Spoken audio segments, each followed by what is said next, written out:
বাড়িতে থাকা আলু দিয়েই আজকে আমি বানাবো স্ন্যাক্স। তো চলো বন্ধুরা, সেই রেসিপিটাই আপনাদের সাথে শেয়ার করব। হ্যালো গাইস, আসসালামু আলাইকুম। আপনারা সবাই কেমন আছেন? আশা করি সকলেই ভালো আছেন। Welcome Shahin viral recipe. আজকে আমি ফার্স্টেই বলেছি যে আমি স্ন্যাক্স বানাবো। একটা বড় আলু নিয়েছিলাম, 4 পিস করে এরকমভাবে লম্বা লম্বা করে কেটে নিয়েছি।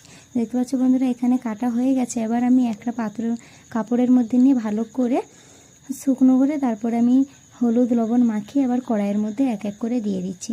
কড়াইয়ের মধ্যে দিয়ে দেওয়ার কারণ হচ্ছে যে যাতে ভালো করে ওটা সেদ্ধ হয়ে যায়, তাই জন্য আমি তেলের মধ্যে হালকাভাবে ভেজে নিচ্ছি। তো ওখানে আমি ভাজ দিচ্ছি আর বাকি কাজগুলো করে নেব। এখানে আমি হাফ কাপ ময়দা নিয়েছি, সেটাই ফার্স্টে দিয়েছি লবণ অল্প করে, হলুদ গুঁড়ো আর দিয়েছি ধনিয়া গুঁড়ো, আর আমি অল্প করে ঝাল গুঁড়ো দিয়ে এটাকে ভালো করে মাখিয়ে এক সাইড করে রেখে দিয়েছি। আর এখানে দেখতে পাচ্ছ বন্ধুরা, আমার আলুটা ভাজা হয়ে গেছে। আর আমি এখানে চিপস নিয়েছি, চিপসটাকে ভালো করে ভেঙে দিচ্ছি।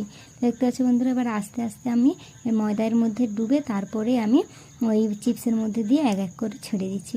এইটা এরকমই বাড়িতে একবার বানিয়ে দেখবে, খেতে কিন্তু খুব সুন্দর। আর দেখতে পাচ্ছ কত সুন্দর হয়েছে।